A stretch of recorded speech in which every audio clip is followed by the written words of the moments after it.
Welcome back, sleepyheads, and thanks for tuning in to part 2 of our Ye's Not Crazy, a spiritual breakdown analysis of bipolar disorder. So we left off at symptom number 6 in our previous episode, so let's get into symptom number 7.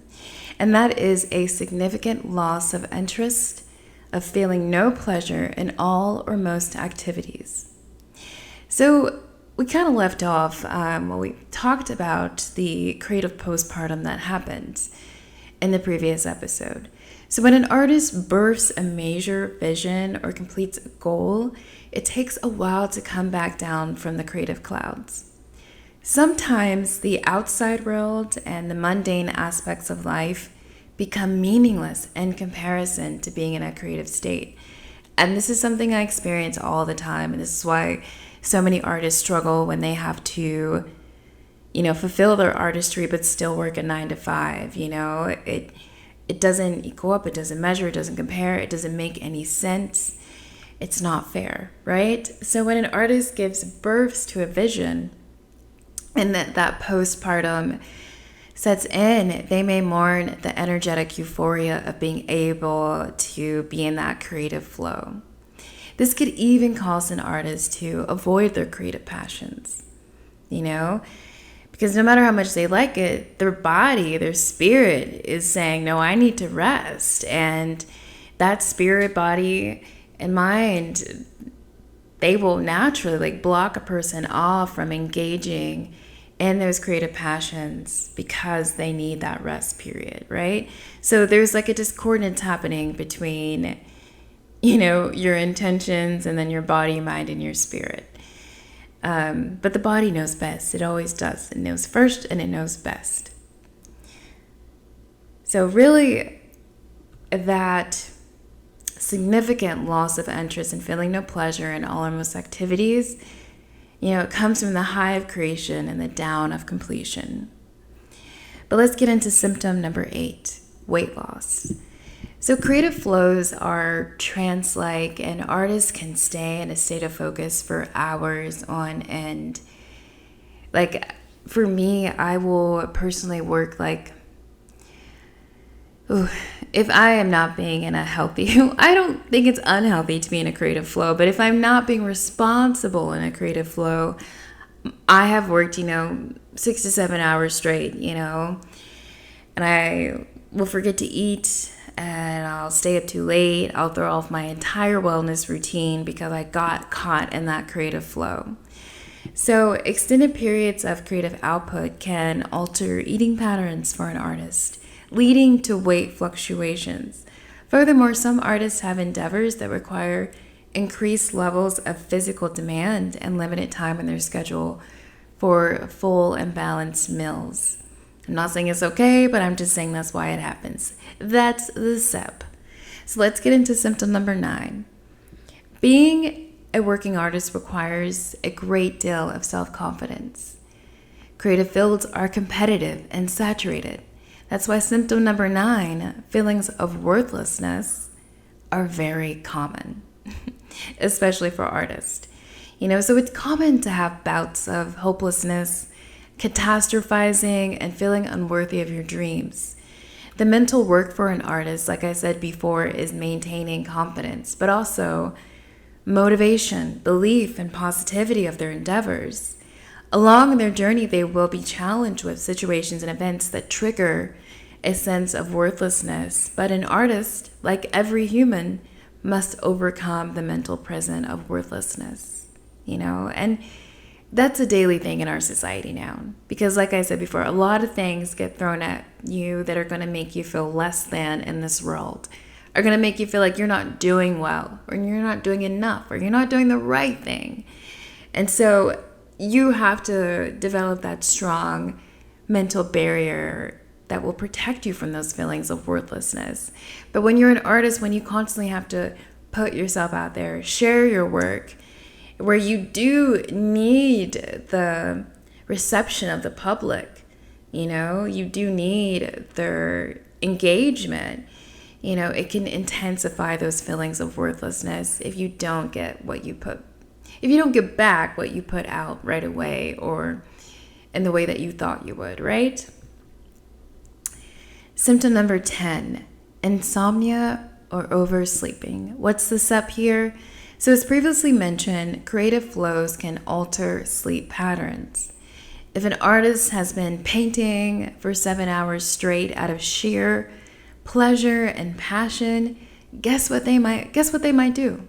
They might sleep 12 hours straight the next day, or they might stay up for 6 more hours and paint. Furthermore, many artists don't like to structure or restrict their creative flow to certain hours or a set schedule. Creativity, inspiration come at their own will most often. And the best creativity, the best ideas will come at their own will. So it's an artist's job to hear that call, and many do, and many choose to forego proper resting hours. Symptom number 11, a decreased ability to think or concentrate. So due to alterations in sleep and diet patterns caused by being in a creative flow, an artist may struggle to make decisions, think clearly, and concentrate. It's not a hardwiring issue. It's a simple lack of balance in their routine, which we will discuss in an upcoming segment of this series. But that decreased ability to think or concentrate is kind of working in conjunction from all of the imbalance that's been occurring with the other symptoms, with the other things in their schedules, and all of those energetic transactions that we talked about before. So symptom number 12, thinking about, planning, or attempting self-death. So being an artist forces one to be comfortable with uncertainty, yet uncertainty is never comfortable. This is why, so this may create batches of worries, fears, and catastrophizing thoughts for an artist that leads them to a space of hopelessness. And in this space of hopelessness is when they become vulnerable to those thoughts of self-death and the idolation of that. So for many artists, their dreams are the only thing that gives them the juice for life. The pressure to fulfill that dream can create a great deal of psychological, physical, and spiritual stress, which I believe ultimately intensifies that space of hopelessness, which can intensify those thoughts of self-death. So in other scenarios, such as our dear Leigh, artists escape through their work. If their work does not produce the same emotional state of euphoria, an artist may feel lost, dissociated from the version of themselves they understood the most. This could also produce a state of hopelessness that leads to thoughts of self-death, okay? So why is a spiritually based perspective of bipolar disorder necessary in 2022? As an artist, as someone who cares about artists, as someone who wants artists to continue to share their work, that work that helps heal this world in so many forms, and you don't know how your work will touch somebody, uplift somebody, you just don't know. An artist doesn't know. But I, for one, I am tired of seeing artists die from their bad habits. I am tired of seeing artists who are unable to balance their wellness.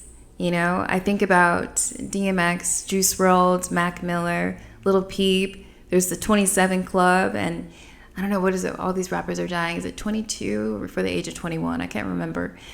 There's also that rapper Lexi Ali J, and she was a Minnesota rapper. She died from I believe she mixed fentanyl with alcohol, and that's how she died.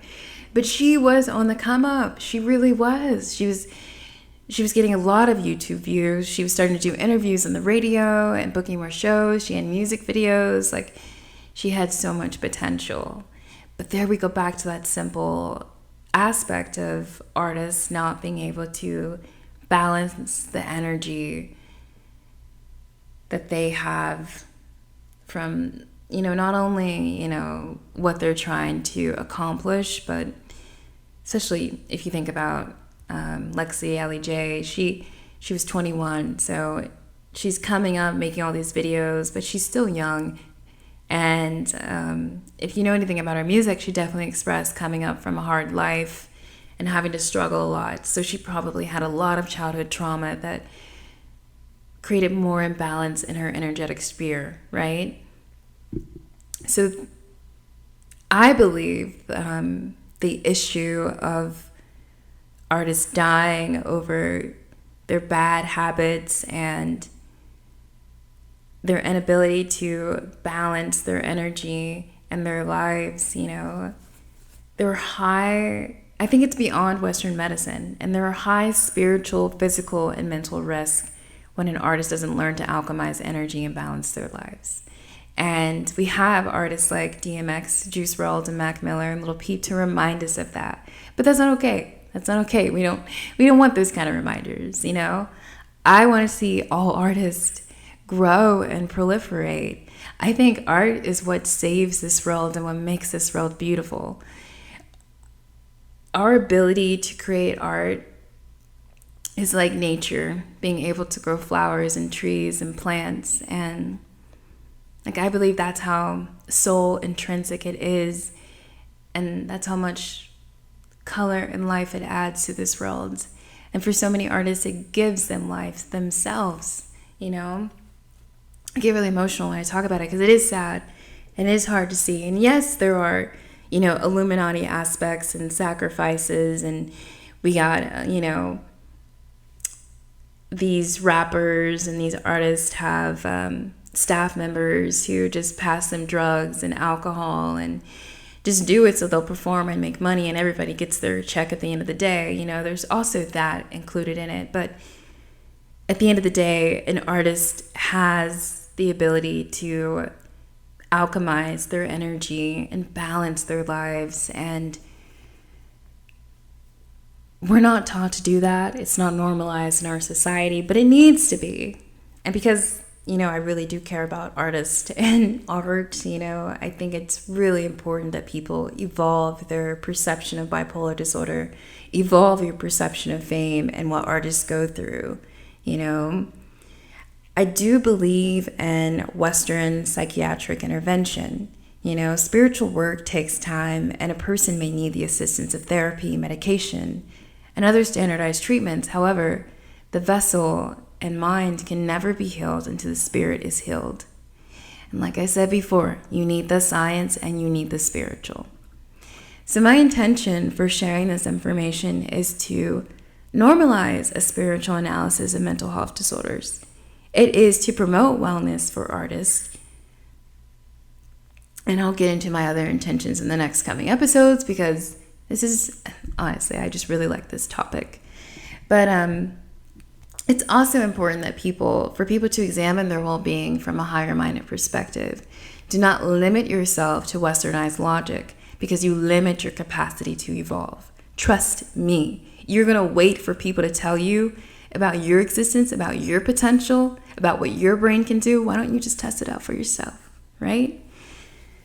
So before a westernized lifetime stamp of instability is given and accepted, alchemize your energy, balance your life, heal your trauma, and just see how your life changes.